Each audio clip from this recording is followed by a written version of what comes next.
I'm going to echo a lot of Michael's comments here, moving from the federal side of things to the state legislature, kind of giving you a 101 on what the legislature's been thinking last year, what it's been thinking about the next couple of years. But again, I'm here today with my own comments. I'm not speaking on behalf of the assembly member or the legislature or its employees. But to start off, I'm going to give you an agenda of what we're going to be talking about today.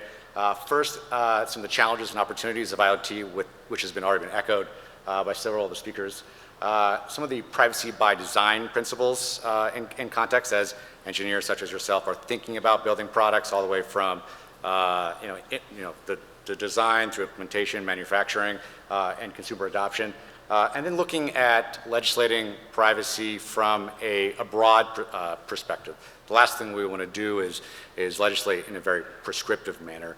So when looking at what policy issues to address, looking at information practice principles helps legislators kind of put these issues into buckets. And then kind of looking at a summary, I put together about a dozen bills that were introduced in the legislature last year I want to draw your attention to that will give you an idea of the breadth of policy issues the legislature is dealing with in technology, and that this is, the IoT is coming down the pipe. And they'll be addressed in the coming years. And finally, a roadmap, some of the issues that have been discussed here today, some of the issues that legislatures are dealing with and that we'll probably see raised in future legislation. To start, as echoed by some of the other speakers, the IoT is really one of the fastest emerging transformative developments since the internet itself. Seeing devices communicating with other devices, the amount of data generated, echoed by Michelle, is enormous. As mentioned earlier, by 2025, 50 billion smart devices, everything from personal wearables to the smart home to business and employee productivity. Smart cities was also echoed as well, and how open data is going to play a big role in kind of the pipeline to making smart cities a reality. Industry analysts such as Gartner are seeing this as a massive opportunity, as mentioned earlier, looking at a 1.9 trillion economic benefit by the year 2020. But there's some privacy concerns, especially in the consumer protection category, is what I'm going to be focusing on today. That these IoT devices, especially the wearables and the smart homes, for instance, are going to be collecting, analyzing, and sharing that data, but there's not a lot of communication to consumers about what data is being collected, who's it, how that data is being shared with and whom. And that I believe we're going to start to see a shift in consumer expectations that buying a connected refrigerator, buying a light bulb or connected car, what type of data is going to be shared and with whom in regards to future employers, insurance, possible banks as far as future loans. So these are all concerns that consumers are starting to think about and start to ask questions, starting to ask the representatives. And this is where the consumer protection piece comes in. As mentioned earlier, some of the challenges is the notice and consent model right off the bat. When consumers are buying a lot of these IoT devices, and the mobile application is bundled, they're not going to be scrolling through a very long privacy policy to kind of get an understanding of what this device may be collecting. And when mentioned earlier, when we have dozens or not more of IoT devices at home or at work, just the amount of time required to analyze all of these privacy policies and come to a realistic informed consent is just not going to happen. And so that's something we're going to have to look at from maybe a evaluation model or from a summary model that consumers can look at and make informed decisions. And that goes again to unexpected data collection, that I don't necessarily expect my IoT light bulb, for example, to be sharing geolocation data or timestamp data when it's on, when it's off, which in the aggregate could tell a lot about someone's lifestyle when they're home, when they're not home. And so informing consumers on the products they purchase and how that data is going to be collected is going to be critical. And that brings us to another issue is that as all these different devices in the home, at work, collect so many different types of information, you can start to see where, especially in the finance sector, where whether I have a mobile device or an IoT device, what applications I use, what games I play, all that information used in the aggregate can really create a profile of an individual that could be used in a socioeconomic discriminatory manner. And that's something that, from a policy perspective, we need to be careful about. That there's federal legislation, the Fair Credit Reporting Act, for instance, that limits special classes that are not to be used in these type of decisions. So we have to be careful and how data is collected and also shared and aggregated by the third parties.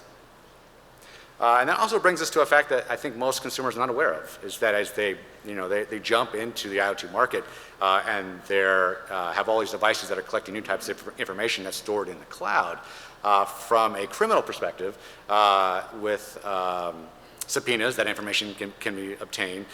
From a civil litigation perspective, that information could be obtained through discovery, which I think a lot of consumers are not aware about, that all this potential information is available. And I can even see a future instance where it's maybe celebrities, where their IoT data is revealed that maybe their connected fridge or connected appliances or car that they may not use their toothbrush that often. And so there's just so many future instances where reputation could become an issue. And that also applies to businesses as well, that as we are designing our IoT products with privacy in mind, we don't want the instances where there's a privacy breach down the road or a security breach down the road. For instance, baby monitors right now is a huge news story for consumers, where baby monitors are now being able to be accessed by hackers over the internet, and as a result we're seeing some reputational harm to those devices. Consumers are choosing not to enter that market, and so a lot of the principles I'm going to share with you today are to engage consumers and to make sure there's not a backlash, that we want the IoT adoption that's been promised.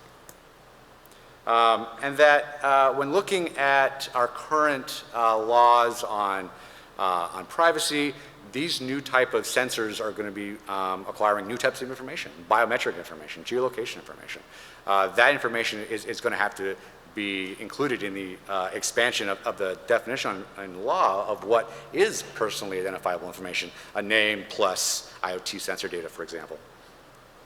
And another issue that's come up is when we think about personally identifiable information with the product, with the vendor. Customers are okay with it being in that walled garden. But when that information is shared outside, it's usually thought of, if it's de-identified and there's no name, first or last name, and that data is used for data analytical purposes. If that data is somehow re-identified because of unique attributes, whether it's pulse rate, it's fertility cycles, it's geolocation information. That information in the aggregate could be used to re-identify somebody, and there's some loopholes in data breach notification where that issue could be a challenge. But not to be a downer, there's a lot of great opportunities that have been expressed here today. That with all of these new devices, a lot new. More methods of information sharing between devices, so they're aware of each other. Convenience, we talked about toasters and fridges and cars today. And that I think we're going to see a new engagement with consumers with real-time feedback of being able to interact with all these different devices and learn in real time through the big data kind of back-end analytics of this. How is my overall health? Is my fridge stocked? How's my car doing? I think once we get all of those hundreds or thousands of data points in the aggregate, I think we can make some really great summaries for consumers and how to change their practices on how they live their lives. And that goes back to trusted computing, that consumers are not going to have one IoT device. They're going to have potentially dozens with their mobile device, with their personal computer at home, and being able to authenticate and share that information between those devices is going to be critical. And standards that we've discussed here today and authentication models are new opportunities. And again, automation and control, being able to use mobile apps and voice to use these new IoT devices. There's been a lot of talk of new forms of authentication. Because I'm interacting with all these other trusted computing devices, my fridge, my light bulb, my wearables, that brings a new dimensionality to two-factor authentication, that because of my geolocation, is triangulated in a sense. These are alternative to password models that we thought about in the past.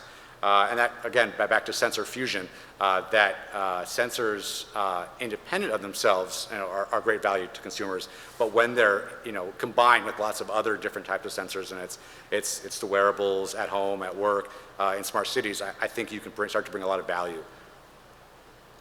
And that brings us to the privacy by design principles.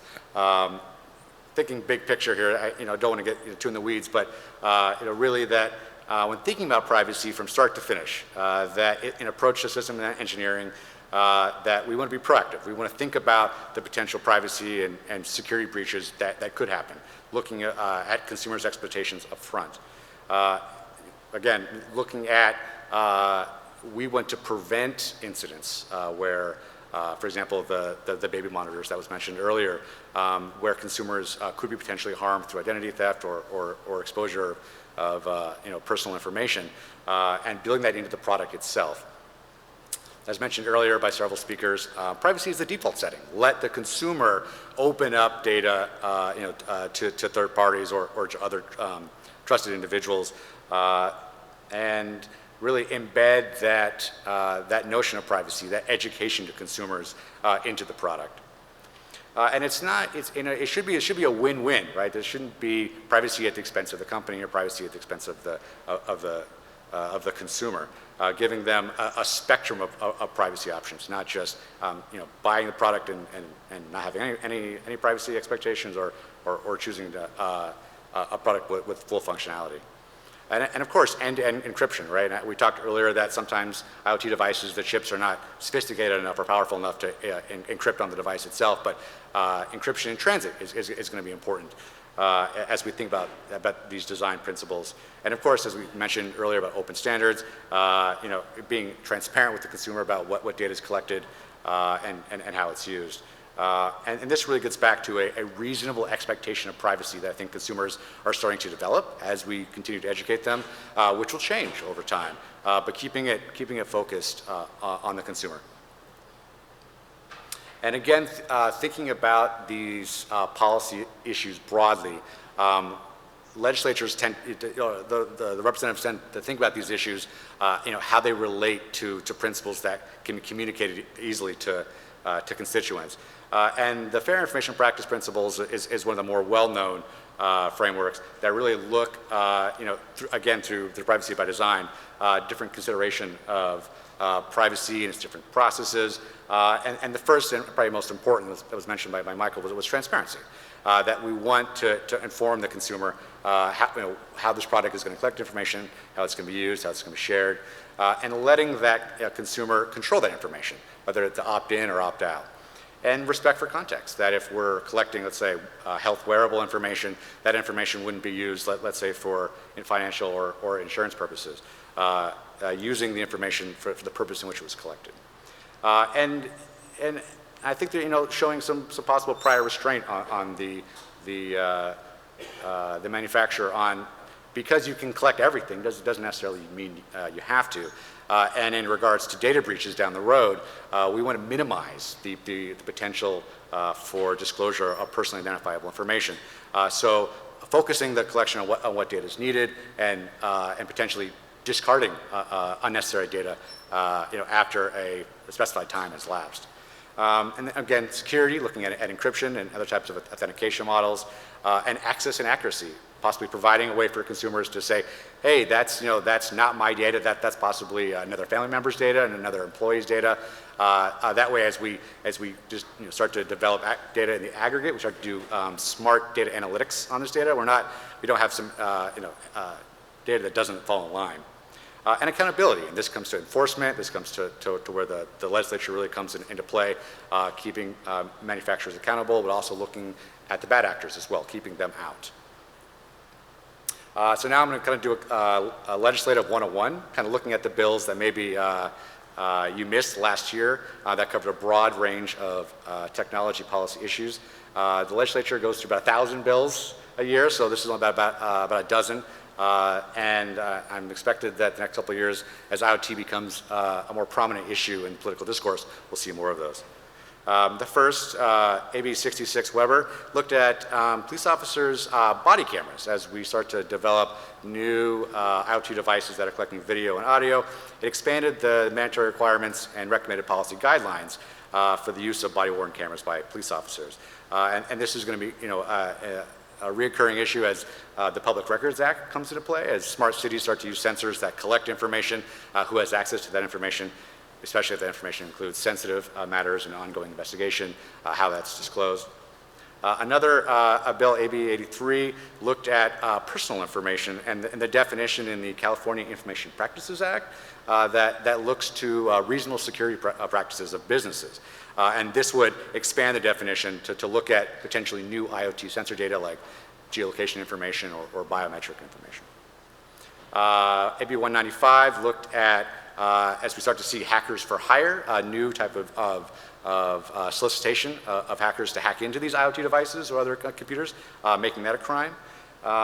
Looking at AB 259 would require state and local agencies that had a data breach to offer identity theft protection for up to 12 months at no cost. So a lot of times looking at what's been applied to the private sector and also applying it to the state as well.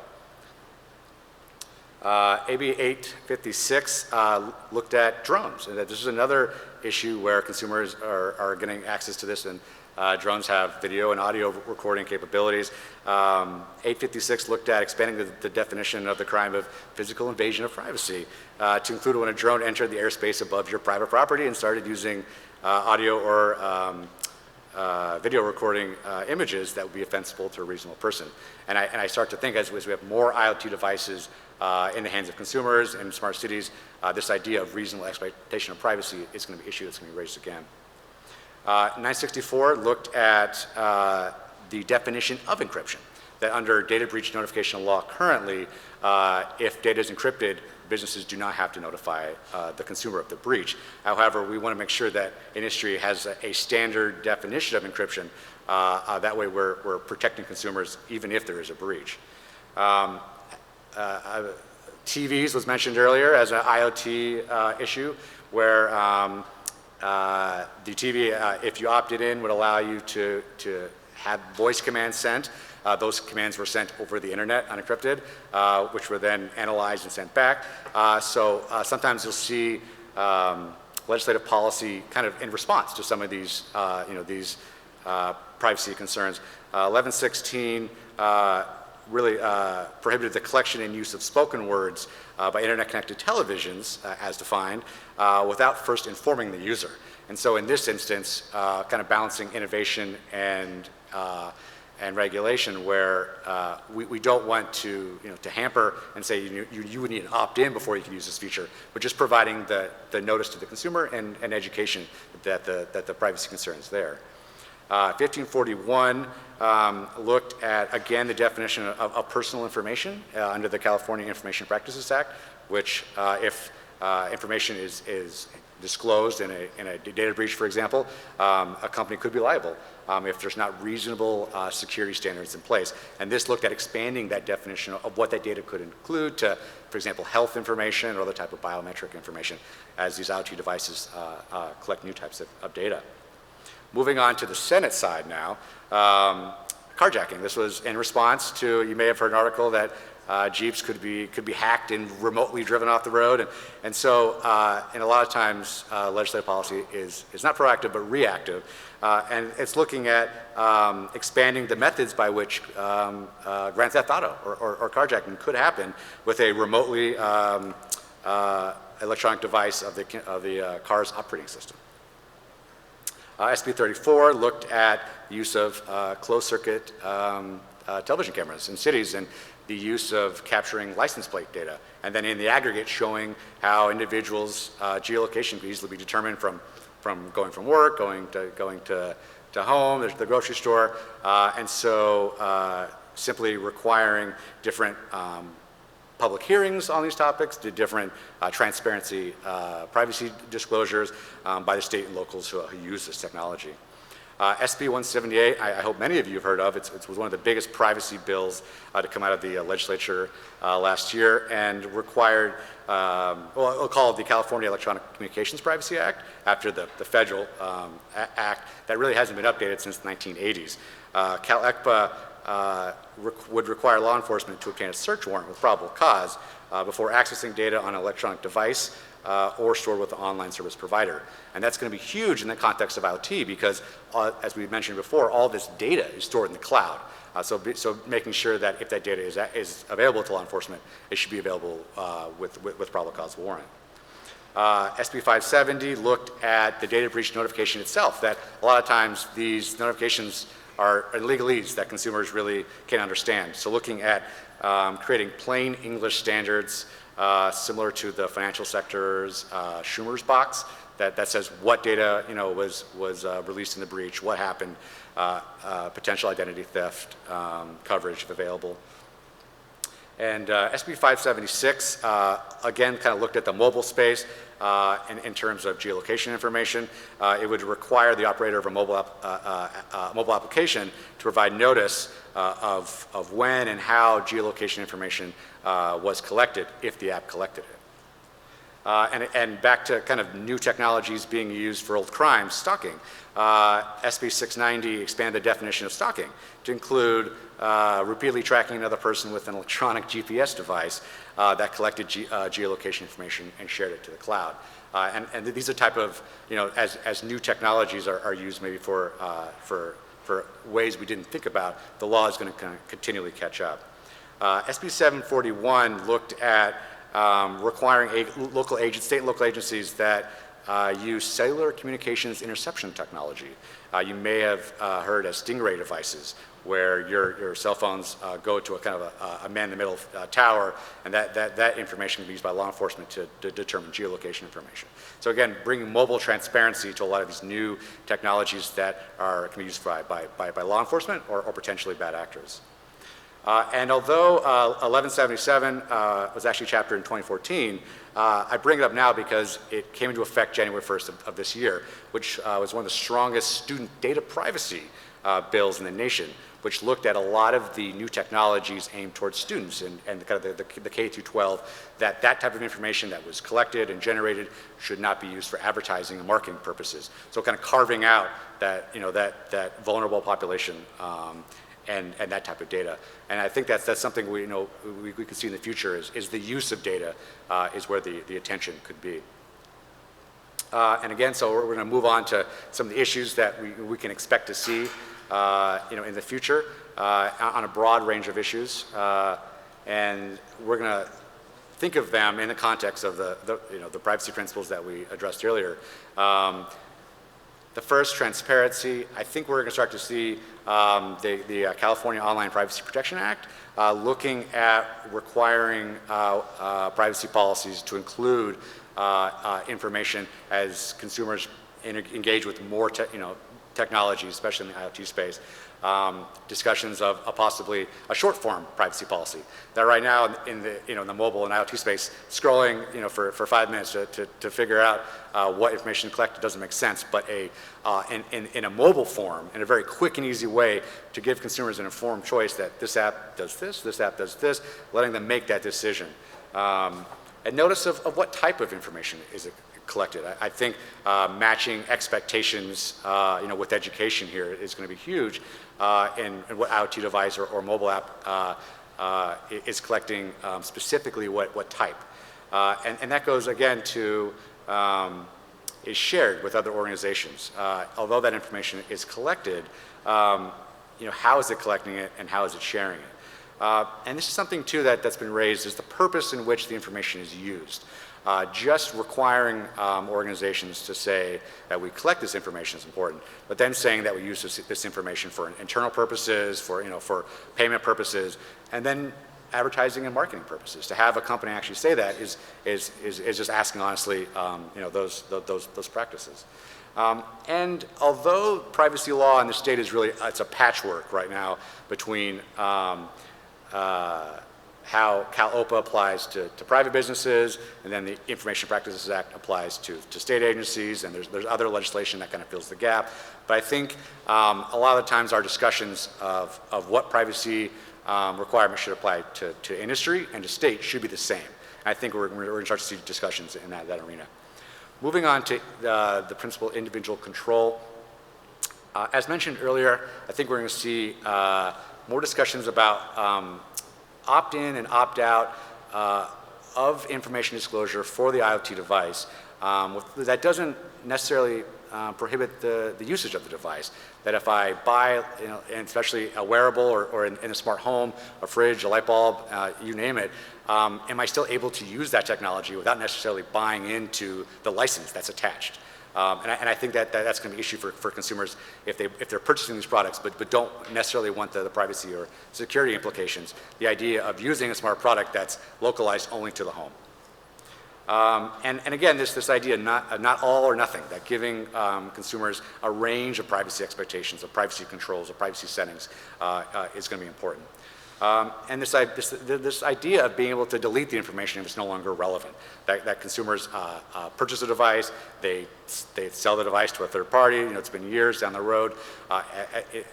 As far as keeping the potential data breach information disclosed to a minimum, the ability for consumers to come in after the fact and maybe correct or delete that information will likely be raised. And again, privacy by design, we'll see more of this, defaulting IoT settings to privacy. In the respect for context, restricting the sale of sensitive PII for marketing and unrelated advertising purposes. I mentioned earlier in the K through 12 demographic how that's already been done. But I think in the health arena, we're seeing that some of these health wearables, that data may not fall under HIPAA, for example, because it's not a health provider or covered entity, it's a private industry. And so those really sensitive pieces of information and how that's defined, it's going to be important. And of course, the purpose for which the data is collected, matching consumer expectation, and limiting the use of that data that doesn't match the way it was collected, whether that's the financial, the health, or sense of geolocation information. And this goes back to this reasonable expectation of privacy that we would hope that both manufacturers and consumers can get on the same page, that the products and services that they're using, if they know how their data was going to be shared, I think that will make for a better informed decision on what products and services to buy, and could lead to more innovations in the marketplace and really allow companies to, I think, monetize privacy in that sense. We're seeing many organizations come out with privacy-focused products and are doing quite well. And in the focus collection space, we're going to see the definition of personally identifiable information grow, especially in the data breach notification sense, to include ways in which we hadn't thought of the IoT information could be collected and then identified to an individual. And this goes to the Information Practices Act as well, that as far as keeping businesses and state agencies accountable to data breaches and reasonable security controls, that definition of personal information will expand. And that at the end provides data incentives for organizations to minimize what data they have, but potentially delete erroneous data, correct inaccuracies, or have a time in which outdated data that no longer serves its purpose can be removed. And this brings up a great point that was raised earlier about secondhand exclusion, that because I'm walking into Vince's home and I'm interacting with his smart devices, or it's at work and I'm an employee and interacting with their smart devices. The idea that I may not want to be observed or data collected about me, and having that opportunity for that individual to opt out, it's going to be a challenge. And I think that goes to fairness, that manufacturers and consumers setting privacy expectations, that the data collected will be about them, and this idea of authentication models to exclude erroneous data or individuals who don't want to be included in smart IoT data analytics. And as mentioned earlier with security, I think we're going to see this idea that information that moves outside the walled garden of the product that's already de-identified could be in non-encrypted form. And if that's combined in the aggregate to become identified data, consumers are not properly notified if that data is breached by a third party the consumer may not have a business relationship with.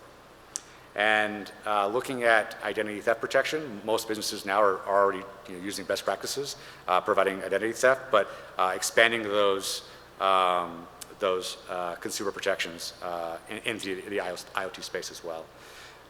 And through the Information Practices Act, through Cal-OPA, looking at how can we prevent data breaches, how can we think about storing information in encrypted form, thereby protecting consumers and minimizing liability on businesses. And I think this is going to open up some new challenges and opportunities with new forms of identification that we don't necessarily need to have 100 apps on our phone, notifications to be interacting with these devices. That seamlessly moving in between trusted networks and trusted devices is going to be an issue that I think we're going to see raised. And of course, that definition of biometric, of geolocation, of what type of information IoT devices will be collecting.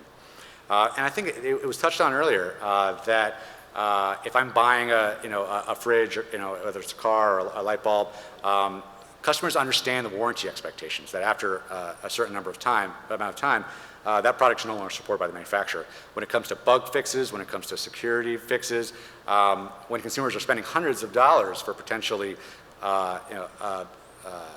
very, very basic IoT wall outlets and IoT devices, managing that expectation that these patches, these updates are going to be supported for a certain amount of time, I think is going to be an issue that's going to come to the forefront.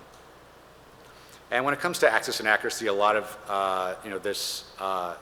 these principles are coming out of Europe as well. But this idea of right to know what an organization has collected about you has been an issue that's been raised in the past, but will probably be raised again.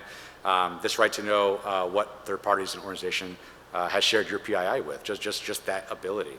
And again, correct inaccuracies. As we start to collect more and more data about us and through sensor fusion, the real value add is in the data analytics, is to be able to provide real-time feedback to consumers. And if there's some bad data in there or third-party data from other individuals, the decision-making process would be hampered.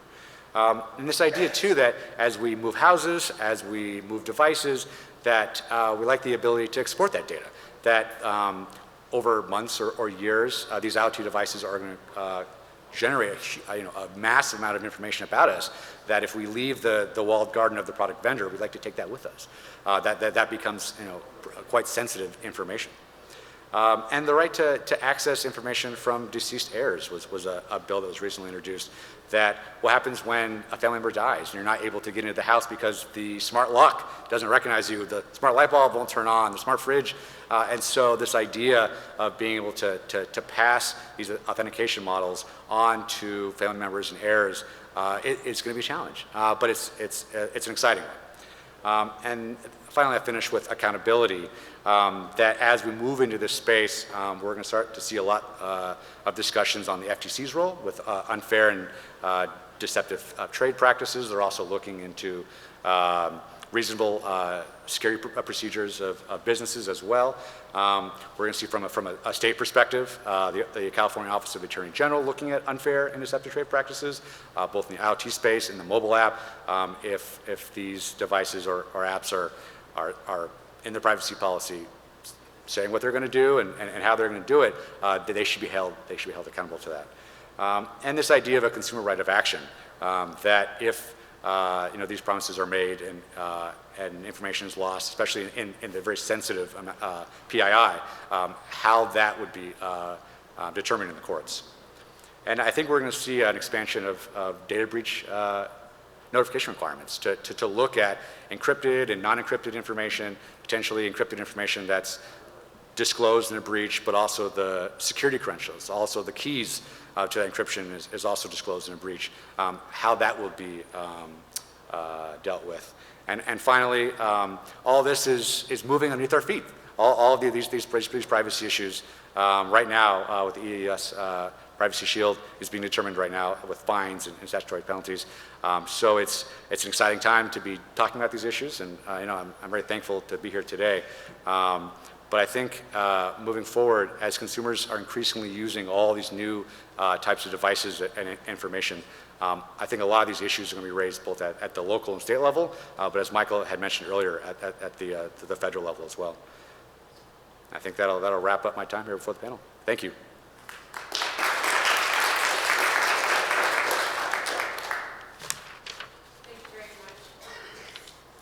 Thank you very much, Mr. Girard Kelly. Open for questions. Right. We have Mr. Vint Cerf. Vint Cerf. So my first reaction is that if anybody can build an Internet of thing that meets all of those requirements, it'll be a miracle. Yeah. And second, oh, I see Mike there. I was about to say, where was Mike when we needed him? Honest to God, I would be terrified to try to build anything with the thicket of things that you put up on that screen. And so, if we had built the Internet and you had put all that stuff up there, we never would have built it. So I hope that there's a little rationality hiding in there somewhere. There is. Because this strikes me as simply inhibiting any possible progress. And Vint, I want to make sure too that this is the shotgun effect of all the possible issues that could be discussed. Many of them controversial, and whether or not any of them will come to fruition, we'll see. Well, maybe the Force 8 earthquake will happen. Maybe. Okay. Next question.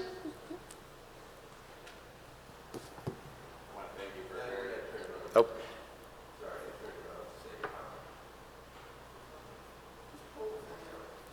Always good to save power. Yeah. Thank you for a very comprehensive overview. I think it was important that you stressed that 1,000 bills are introduced, but Yes. a very small fraction get through. Yes. In the U.S. Senate, at least, it was about 1 in 100. David Nordfers, who, along with Vint, organizes a series of summits on innovation for jobs, has spurred a lot of really interesting conversations. And at one of our meetings, we talked about civil disobedience for innovation. Yeah. And I think that's what Vint is talking about here. I had a different question now.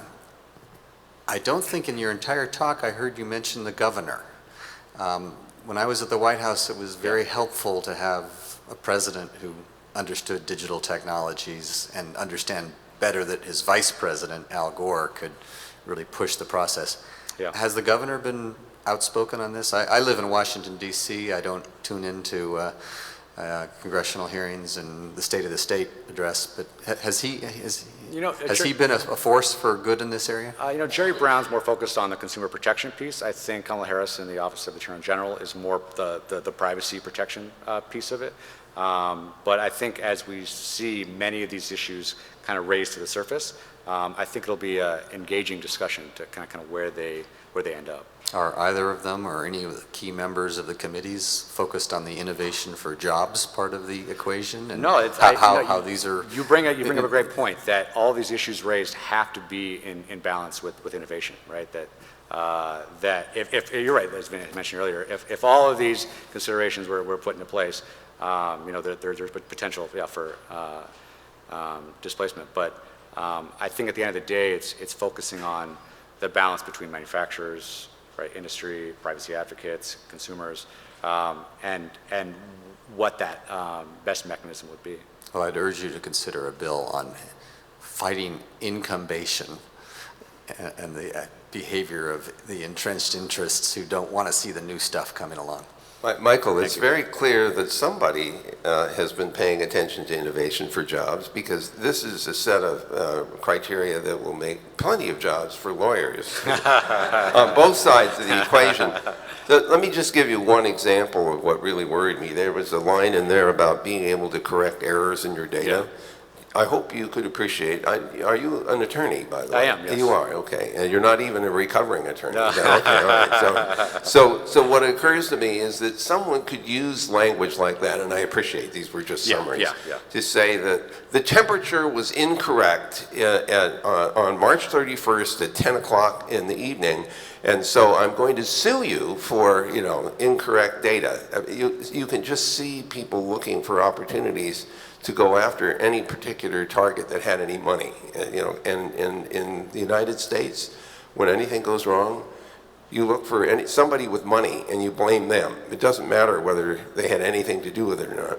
So I hope that the folks that you're working with, and you in particular, can figure out how to explain that in the end, if this stuff doesn't work because it's been tangled in a thicket of constraints, that nobody will benefit. Yeah. Thank you. So my question was in regards to the breach notification, and I'm Yeah. trying to scratch my head, say within the context of Internet of Things, how would it apply? So say somebody hacks into or is able to look at how my thermostat was set, and they Yeah. get that data. So the breach notification will be required, and what is the value of that? So in the instance that your thermostat stores that information of your temperature and the timestamp in the cloud, and that vendor who stores that information, their systems are compromised, right? That information is leaked in a non-encrypted form. That information would tie your, let's say your first and last name and that information, just to notify you that potentially there might be an issue for identity theft. And that piece of information by itself, right, it wouldn't necessarily even lead, but in the aggregate, as we start to accumulate, dozens or more of these types of information, just letting consumers know that their non-encrypted information may have been disclosed. So is it only, it applies to cloud, or is it, let's say somebody is able to access my sensor, and if there is some data that is retained there? No, sir, yeah, not in your home. This is referring to businesses and their security practices. Okay, thank you. Hi, maybe I missed it, but I was listening for it. But there could be some really pretty simple technical things that would really ameliorate some of the security and privacy concerns, like just requiring end-to-end encryption, Yeah, right? I mean, you can go to Showdown, it's a search engine, and you can see hundreds of examples of like babies sleeping because parents are using webcams that aren't encrypted. yeah. So pretty simple stuff could probably Alleviate a lot of these alleviate concerns. a lot of Yeah, concerns. I agree. Yeah. Last question.